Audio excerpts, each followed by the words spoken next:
Telugu Desam party ఆవిర్భవించి 50 ఏళ్ళు అవుతుంది. ఆ పార్టీలో కావాల్సినంత మంది సీనియర్లు ఉన్నారు. ఏ నియోజకవర్గంలో చూసినా సీనియర్ నేతలే. 2019 వరకు చంద్రబాబు సీనియర్లకు ప్రయారిటీ ఇచ్చేవారు. ఏ విషయంలోనైనా వారి సలహాలు సూచనలు తీసుకొని ముందుకు వెళ్ళేవారు. కానీ జగన్ ముఖ్యమంత్రి అయిన తరువాత చంద్రబాబు ఆలోచనల్లో కూడా మార్పు వచ్చింది. సీనియర్ నేతలు పార్టీకి తెల్ల ఏనుగుల్లా తయారయ్యారని ఆయన ఒక అభిప్రాయానికి వచ్చారు. గతంలో ఉన్న జనరేషన్ వేరు, ఇప్పుడున్న జనరేషన్ వేరు. దూసుకెళ్లే మనస్తత్వం కావాల్సిన వారే పార్టీకి అవసరం. అలా కాకుండా పార్టీ కార్యాలయంలోనో నియోజకవర్గంలోనో తమ ఇంట్లోనో కూర్చుంటే పార్టీకి ఫ్యూచర్లో ఇబ్బందులు తప్పవు. మొన్నటి ఎన్నికల సమయంలోనే అనేక మంది సీనియర్ నేతలను చంద్రబాబు తెలివిగా వదిలించుకున్నారు. కొందరికి సీట్లను తప్పనిసరి పరిస్థితిలో ఇచ్చినప్పటికీ వారికి మంత్రి పదవులు దూరంగా ఉంచారు. కానీ ఎవ్వరూ ప్రశ్నించలేని పరిస్థితి.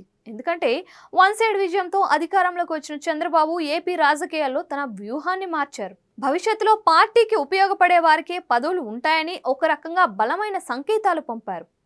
సీనియర్లు రాజకీయాల నుంచి గౌరవంగా తప్పుకుంటే మంచిదని కూడా ఆయన టీడీపీలో ఒక రకమైన సిగ్నల్స్ను పంపగలిగారు అంటే మనం ఏ స్థాయిలో ఆయన ఆలోచనలు ఉన్నాయో అర్థం చేసుకోవచ్చు. ఇక త్వరలో నామినేటెడ్ పోస్టుల భర్తీ చేయనున్నారు. ఇందులో కూడా సీనియర్లు ఎవరూ ఉండరని చెబుతున్నారు. నియోజకవర్గాల్లో ద్వితీయ శ్రేణి నేతలకు పార్టీ కోసం గత 5 ఏళ్లు కష్టపడిన వారికి మాత్రమే పదవులు లభించే అవకాశం ఉందని పార్టీ వర్గాలు చెబుతున్నాయి. గతంలో చంద్రబాబు ఎక్కడికి వెళ్ళినా ఆయన వెంట సీనియర్ నేతలు ఉండేవారు. ఢిల్లీకి వెళితే ఖమ్మంపాటి రామ్మోహన్ రావు లాంటి సీనియర్ నేతలు ఉండేవారు. అలాగే తుల్లపాటి కుటుంబరావు లాంటి వారిని సలహాదారులుగా నియమించుకున్నారు. కానీ ఈసారి చంద్రబాబు తన రూట్ను మార్చినట్లు తెలుస్తోంది. ఢిల్లీలో పార్టీ తరపున వ్యవహారాలను చెక్కబెట్టేందుకు గల్లా జయదేవ్ను నియమిస్తున్నారు అన్న ప్రచారం జరుగుతోంది. ఇక రాష్ట్ర స్థాయిలో నామినేటెడ్ పోస్టుల విషయంలోనూ యువతకే ప్రాధాన్యం ఇస్తున్నారు.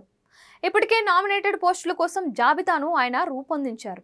సీనియర్ నేతలను కేవలం పార్టీలోని పాలిట్ బ్యూరో లేదా ఇతర కీలక కమిటీలో భాగస్వాములను మాత్రమే చేసి వారిని అక్కడే పరిమితం చేయాలని ఆయన ఆలోచనగా ఉంది.